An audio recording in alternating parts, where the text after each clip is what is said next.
मैं जो तुमसे कहने जा रही हूँ ना, उस पर ठीक से ध्यान देना, क्योंकि आगे चलकर तुम्हें किसी और का घर संवारना है। पर एक मूढ़ स्त्री बिना समझ के कोई कार्य करे तो वो निश्चय ही उसके परिवार को विनाश के मार्ग पर ले चलेगा। तो मेरी प्यारी बहनों, मेरी बातों पर ध्यान दीजिए। क्या प्रभु के वचनों से प्रेम करके क्या आप उनकी आज्ञाओं का पालन करते हुए अपना परिवार चला रही हैं?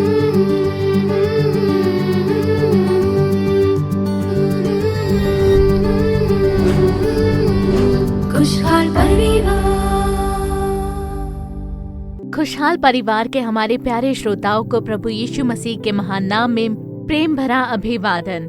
इस कार्यक्रम के द्वारा आप लोगों से मिलकर हमें बेहद खुशी होती है। परिवार में आशीष के लिए, उसकी रक्षा के लिए, परिवार में बेदारी आने के एकमात्र उद्देश्य के साथ परमेश्वर खुद इस कार्यक्रम को चला रहे हैं। आज के दिन बुद्धिहीन स्त्री के शीर्षक में हम लोग कार्यक्रम देखने वाले हैं। कई महीनों की कोशिशों के बाद एक अच्छा घर बनता है, पर उस घर को पूरी तरह तोड़ने के लिए कुछ घंटे ही काफी हैं।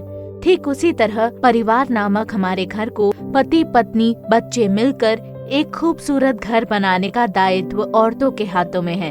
पति कितना भी सामर्थ्यशाली क्यों न हो, समाज में कितना ही बड़ा ओहदा क्यों न हो, परमेश्वर ने घर को बनाने की जिम्मेदारी पत्नी को ही सौंपी है। हर बुद्धिमान स्त्री अपने घर को बनाती है, पर मूर्ख स्त्री उसको अपने ही हाथों से ढा देती है। आज कई सारी स्त्रियां अपने गुस्से, जिद, आज्ञा उल्लंघन करने के कारण कई परिवारों में वो विनाश का कारण बनती है। आज वैसी ही स्त्रियों के लिए हम विशेष रूप से प्रार्थना करेंगे, पर सबसे पहले हम देखेंगे ज्योति बहन कार्यक्रम, जिसका आप बेसब्री से इंतजार कर रहे हो। खुशहाल परिवार।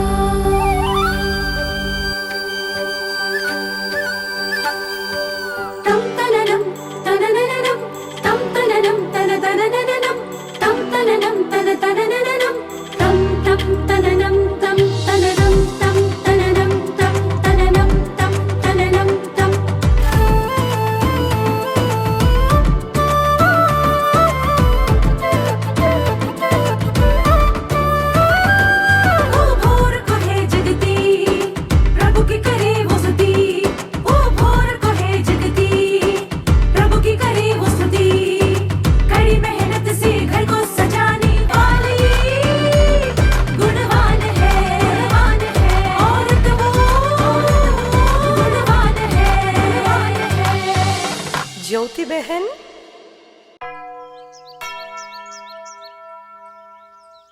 क्या हुआ बेटी? यहाँ चर्च क्यों लेकर आई हो? मेरा मन कुछ ठीक नहीं है। क्यों बेटी, आखिर बात क्या है? माँ कैसी है पिताजी? माँ तो बिल्कुल ठीक है बेटा, पर तुम्हारी क्या समस्या है? मुझे माँ से बात करने का मन हो रहा है। जरा फोन लगाएंगे? मेरा फोन कार में ही रह गया है। लेकिन मेरा फोन तो घर में माँ के पास रखा है। तुम्हारा मैसेज देखते ही मैं घर से निकल पड़ा। माँ के फोन में बैलेंस नहीं था, इसीलिए उसने मेरा फोन मांग लिया और मैं उसे देकर आ गया। आपने अपना मोबाइल तो दे दिया, पर उसमें तो पासवर्ड होता है ना? हाँ हाँ बिल्कुल। मेरे फोन का पासवर्ड तुम्हारी माँ को और तुम्हारी माँ का पासवर्ड मैं जानता हूँ। तो फिर आपके बीच की प्राइवेसी? एक पति पत्नी के बीच में कैसी प्राइवेसी? वो तो बाहर वालों के बीच होना चाहिए। अगर हम ही आपस में बातें छिपाएं तो निश्चय ही कुछ गड़बड़ है। अगर किसी पर किसी को शक हो तभी तो दूसरा पासवर्ड लगाएगा। अच्छा वो छोड़ो, पहले तुम अपनी समस्या बताओ। मेरी भी यही समस्या है। उन्होंने अपने मोबाइल में पासवर्ड लगा कर रखा है और मुझे भी ये बताते नहीं हैं। मुझे तो कभी कभी उन पर शक होता है। तुम शक मत करना, मन खोलकर बातें करना, देखना सब ठीक हो जाएगा।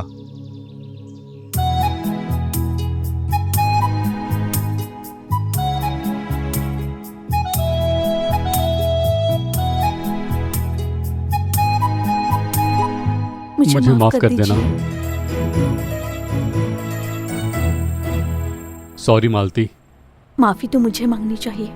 मैंने आप पर शक जो किया। मेरे बर्ताव से ही तो तुम्हें वैसे शक हुआ ना। अब तुम्हें बताए बगैर मैं सेल फोन का पासवर्ड नहीं बदलूंगा, ठीक है ना? हाँ, ये बहुत अच्छा होगा। अब से हमारे बीच कोई भी रहस्य नहीं होगा। सच कहा तुमने। दरअसल मुझे भी तुमसे कुछ बात करनी थी। क्या बात है जी, बताइए ना। मेरा सेल फोन में पासवर्ड रखना जितनी बड़ी गलती है ना, बस उतनी ही गलती तुम्हारी भी है। तुम अपने फोन पर लगातार अपनी माँ से बात करती रहती हो, वो भी गलत ही है। अपनी माँ से बात की तो उसमें क्या गलती है जी? अपनी माँ से बात करना गलत नहीं है, लेकिन उसकी भी तो एक सीमा होती है। अगर कोई हद पार कर दे। ऐसी मैंने क्या गलती की? अपनी माँ से बात करने में क्या बुराई है? मेरा मतलब वो नहीं है। आपके कहने का वही मतलब है कि मेरी माँ आपकी दुश्मन है? पर मैंने तो ऐसा नहीं कहा। अब देखो, तुम ही समस्या बढ़ा रही हो। लेकिन शुरुआत तो आपने ही की ना, और फिर मुझ पर उंगली उठाते हो। ये क्या बात हुई? मैंने रोटी बनाई है माँ। तुमने क्या सब्जी बनाई है? मालती। मैं भी सोच रही हूँ कि वही बना लूं। मालती। हाँ, क्या हुआ? क्या कर रही हो तुम? अपनी माँ से बात कर रही हूँ। अच्छा, अब तुम चलो। आप चलिए, मैं आती हूँ। हाँ बोलो ना माँ। ये अभी काम पर से लौटे हैं। पता नहीं, पर मैं उनके बारे में आपको बाद में बताती हूँ। फोन पर कौन है? मेरी माँ है।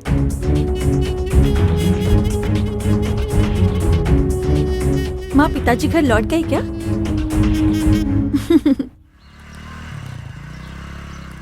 अच्छा दामाद जी, क्या मालती आप पर फिर से शक करने लगी है? वैसी तो कोई बात नहीं है। दामाद जी, जो आप कहना चाहते हो साफ साफ कह दीजिए। दरअसल मेरी बातों का बुरा मत मानिए। मालती जब देखो अपनी माँ के साथ बात करती रहती है। तुम्हारी सासू माँ के साथ? हाँ ससुर जी, और घर में जो कुछ होता है उन्हें बताती है। घंटों तक बातें करती रहती है। तो आप ही उसे ये सब कुछ बताते क्यों नहीं? मैंने बताया था, पर वो सुनती नहीं है। क्या आप मेरे लिए सासू माँ से बात करेंगे? हाँ बिल्कुल, मैं बात करता हूँ।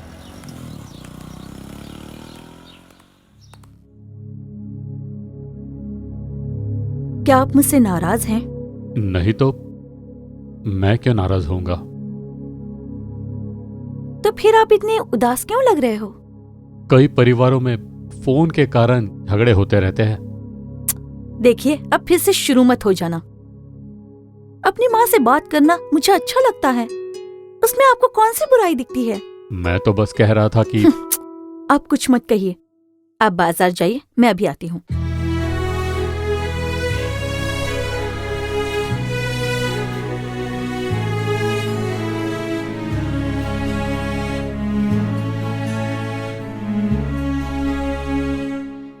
उन्होंने फोन किया था क्या तुम्हें? किससे बात कर रही हो? माँ से बात कर रही हूँ।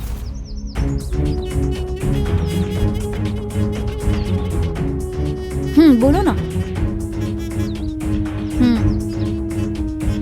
और क्या क्या कहा उन्होंने?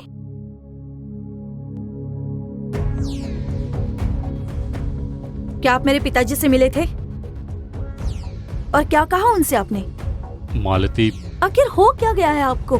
मैं क्या किसी अनजान लोगों से बात कर रही हूँ? अपनी माँ से ही तो बात करती हूँ ना। इसमें आपको क्या बुराई लगती है? कभी कभार ठीक है, तुम हर वक्त बातें करते रहती हो। हमारे परिवार में जो समस्या होती है उनमें से एक कारण तुम्हारा फोन करना भी है। ओह, तो आपको ऐसा लगता है कि मेरी माँ मेरे कान भरती है और उसी वजह से हमारे घर में समस्या होती है, यही ना? मालती, मेरा वो मतलब नहीं था। तुम हर बात गलत क्यों सोचती हो? मैं गलत सोचती हूँ? आपकी सोच ही गलत है। आपको मेरी माँ के बारे में गलतफहमी हो रही है। मेरी माँ ने आपके साथ ऐसा क्या कर दिया? आपकी बातों से मेरी माँ को कितनी चोट पहुंची होगी। मालती, अब तुम बहुत बोल रही हो। मेरे साथ ऐसी बातें मत करो, नहीं तो क्या कर लोगे? मुझ पर हाथ उठाओगे, बस इतना ही ना? उसमें कौन सी बड़ी बात है? मालती, अब बस भी करो। जैसे आपकी माँ आपके लिए है, उसी तरह मेरे लिए मेरी माँ है। मैंने ऐसा क्या गलत कह दिया जो तुम्हें इतना बुरा लग रहा है?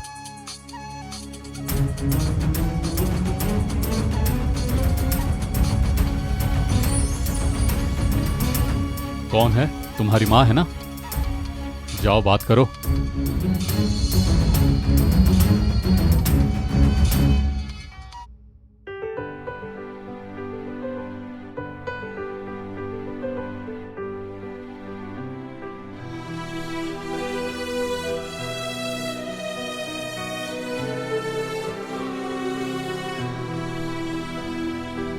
मम्मी क्या सोच रही हैं हाँ? आप? बुद्धिमान स्त्री अपने घर को बनाती है, ऐसे प्रभु कहते हैं। बस उसी के बारे में ही सोच रही थी। बुद्धिमान स्त्री, उसका क्या मतलब है?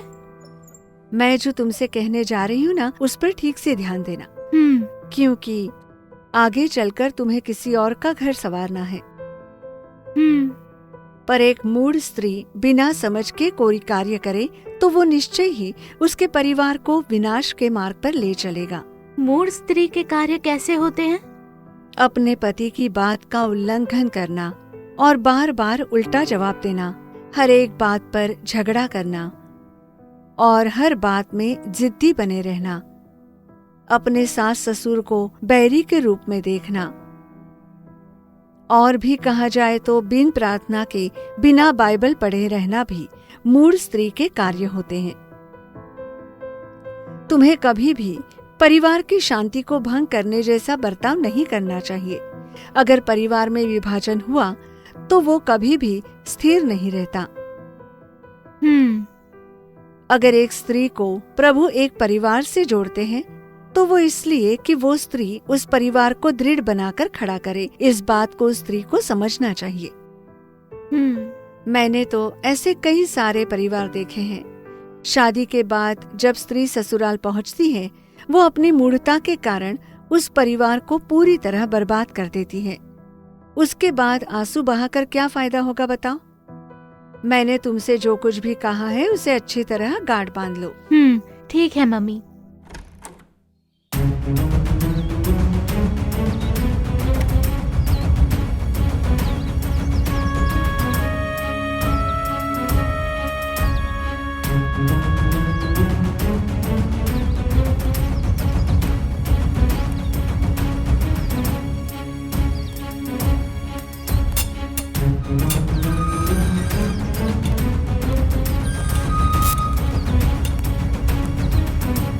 खुशहाल परिवार। श्रोताओं, आपने ज्योति बहन कार्यक्रम देखा।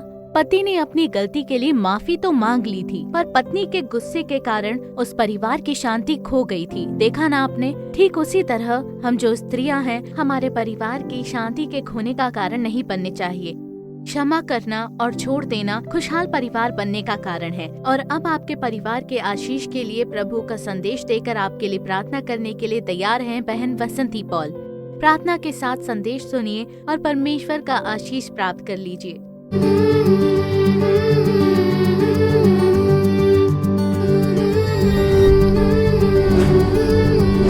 खुशहाल परिवार। मसीह में मेरे प्रियजनों, यीशु मसीह के महान नाम में आप सभी को मेरा प्रेम भरा अभिवादन। इस खुशहाल परिवार कार्यक्रम के द्वारा आप सभी लोग असीम आशीष पा रहे हो, इसकी हमें खुशी है। और हमें ये भी खुशी है कि ये कार्यक्रम आप सभी के लिए बहुत ही लाभदायक है, ऐसा कई लोग गवाही में बता रहे हैं। आज के दिन प्रभु परमेश्वर हम सबसे बातें करने वाले हैं। आज के दिन प्रभु परमेश्वर हमसे क्या अपेक्षा कर रहे हैं, हमारे परिवार में परमेश्वर की आशीष बने रहने के लिए हमें क्या करना चाहिए, इसी के बारे में हम ध्यान करके प्रार्थना करेंगे। नीति वचन की पुस्तक अध्याय क्रमांक 14 पहला वचन ये कहता है, हर बुद्धिमान स्त्री अपने घर को बनाती है, पर मूढ़ स्त्री उसको अपने ही हाथों से ढा देती है। ऐसा वचन में लिखा हुआ है। अब एक नया घर बनाने के लिए कई साल लग जाते हैं, पर उस घर को तोड़ डालने के लिए बस कुछ ही पल काफी होते हैं। अब देखिए, साल 2014 में चेन्नई के मौलीवाकम नाम के एक जगह पर 2 नई इमारतें बनाई गई थीं और उसमें एक पुरानी होने के कारण ढह गई और 69 लोग मारे गए। और इसलिए सरकार ने फैसला किया, कोर्ट केस के बाद उस दूसरी इमारत को भी तोड़ डालना चाहते थे। और देखिए, उसे जब तोड़ा जाना था, बस कुछ ही पल के अंदर वो 11 मंजिली इमारत को पूरी तरह से चकनाचूर कर दिया गया था। तो देखिए, बनाना बेहद ही मुश्किल होता है, पर उसे तोड़ना बहुत ही आसान होता है। अब देखिए, कुछ ही पलों में बड़े बड़े इमारत को तोड़ दिए जाते हैं। और ठीक उसी तरह हमारे परिवार को भी बनाने के लिए ज्ञान की जरूरत होती है।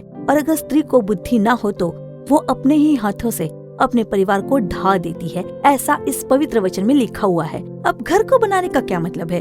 अपने बच्चे, पति, अपने रिश्तेदारों को एक करके रखना, उनके साथ प्रेम भाव से रहना, उनकी सारी जरूरतों का ख्याल रखना। अगर घर की स्त्री ऐसा ही काम करे, क्योंकि स्त्री ही ऐसे काम कर सकती है, प्रभु ने स्त्री को ही ये जिम्मेदारी दी है। परिवार को बनाने की जिम्मेदारी एक बहुत ही महत्वपूर्ण जिम्मेदारी है। अब देखिए, एक परिवार में पति, बच्चे, सास, ससुर और बहुत सारे रिश्तेदार होते हैं।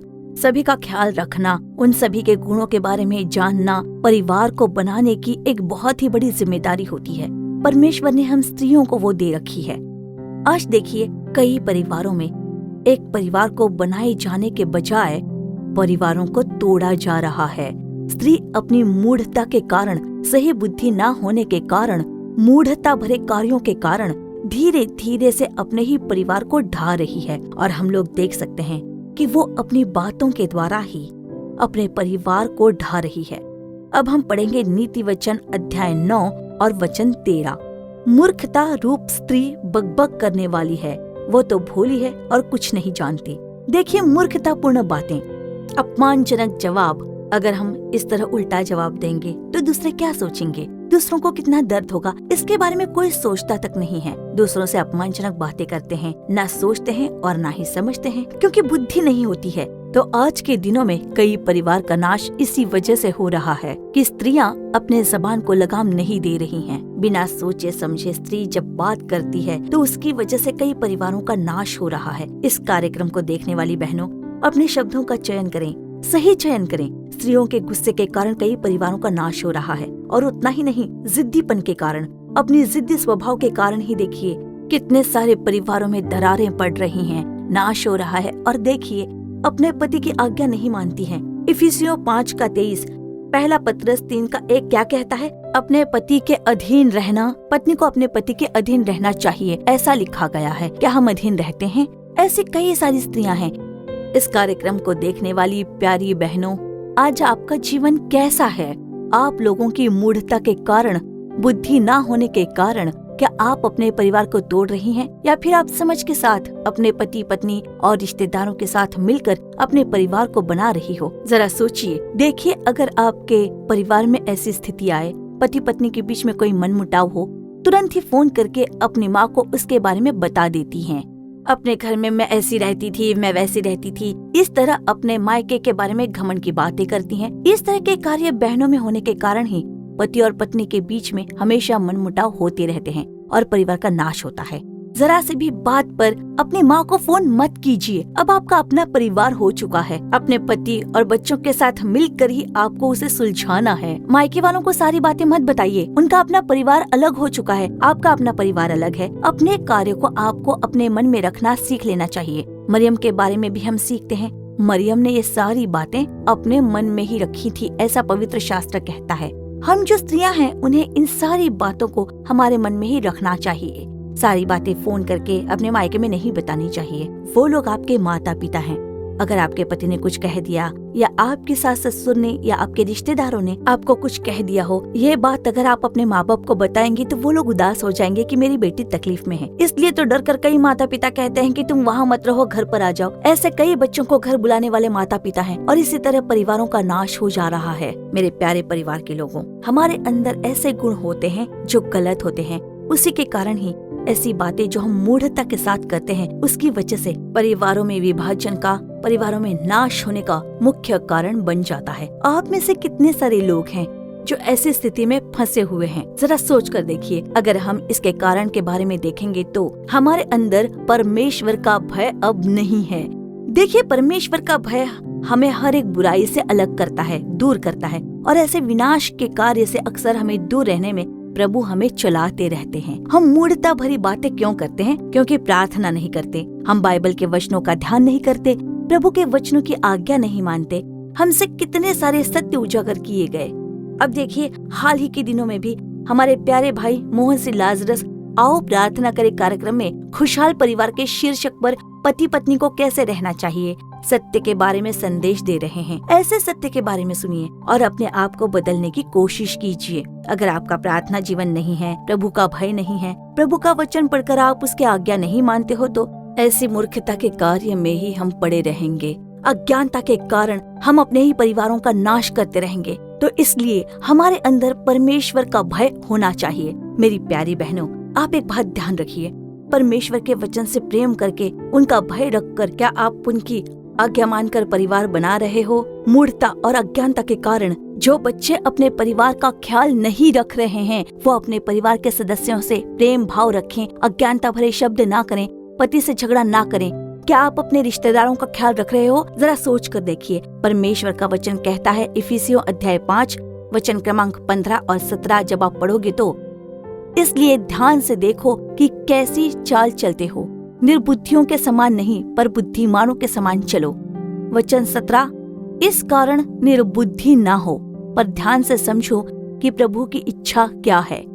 तो निर्बुद्धि मत बनो, अज्ञानता के साथ मत रहो, मूढ़ ना बने रहो। हो सकता है किसी कमी के कारण, पिछले दिनों में हमारी अज्ञानता के कारण ही, परिवार में विभाजन के कारण अगर आप बहुत उदास हो तो परमेश्वर आज आपसे बात करेंगे। मेरी प्यारी बहनों, इस परिवार को प्रभु ने आपको दिया है। आपके पति, आपके बच्चे, आपके लिए रिश्ते भी परमेश्वर ने ही बना कर दिए हैं। हो सकता है अज्ञानता के कारण, मूढ़ता के कारण, बिना सोचे समझे आप कोई कार्य कर रहे हो, तो ध्यान रहे प्रभु आज आपसे बात कर रहे हैं। प्रभु की उपस्थिति में मांगिए, कहिए कि प्रभु कई बार मैं बिना सोचे समझे बात करती हूँ, मूढ़ता से किए गए कार्य के कारण मैं अपने परिवार से बिछड़ गई हूँ, मैं अपने बच्चों से अलग हो चुकी हूँ, मैं अपने पति से अलग हो चुकी हूँ, परिवार में बहुत ही गड़बड़ी है। मेरी गलती के कारण, फिजूल खर्ची के कारण ही तो मेरा परिवार एक बड़े कर्ज से गुजर रहा है। मेरे परिवार में संघर्ष चल रहा है, समस्याएं हैं। मैं बात नहीं करना चाहती लेकिन कुछ तो गलत बोल देती हूँ।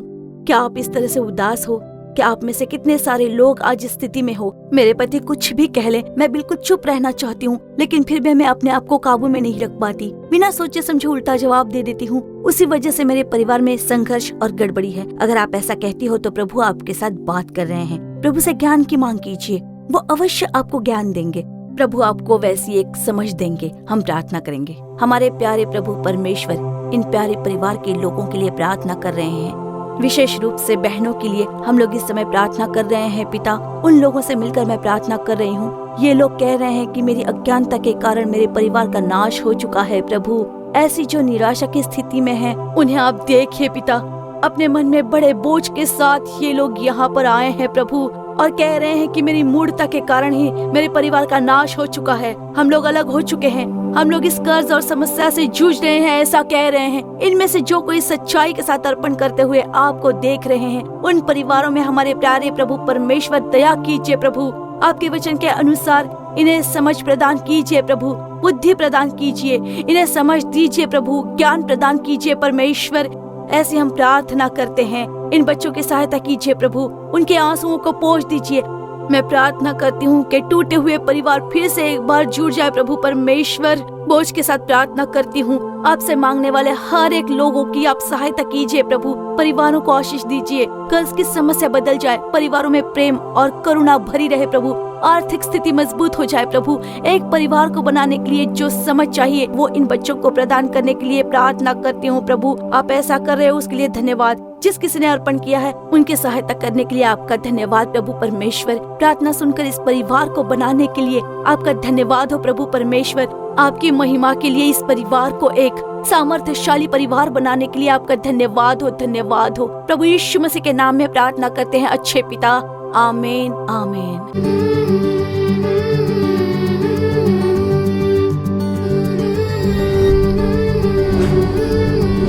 खुशहाल परिवार। प्रियजनों, हमारी आशा है कि आज का ये कार्यक्रम आपके लिए बेहद आशीष रहा होगा। आपने जो भलाई और आशीष को पाया है उसे हमें जरूर बताइए। आपकी जो भी प्रार्थना विनती है उसे पत्र के द्वारा या ईमेल के द्वारा हमें बताइए। आपके लिए प्रार्थना करने और सलाह देने के लिए भाई मोहन सिंह लाजरस और प्रभु के दूसरे दास तैयार हैं। हमारे Jesus redeemed social media platform के दूसरे कार्यक्रम को देखना ना भूलें। विशेष करके आओ प्रार्थना करे कार्यक्रम जरूर देखिए। फिर हमारे दूसरे कार्यक्रम में आपसे जरूर मुलाकात होगी। तब तक प्रभु की कृपा आपकी संग बनी रहे। For further details and prayer support, contact Jesus Redeems Ministries, Nallumavadi, Tuticorin District, 628211. Our phone number 04435454545. Email info@jesusredeems.org. Our website www.jesusredeems.org. www.jesusredeems.com. God bless you.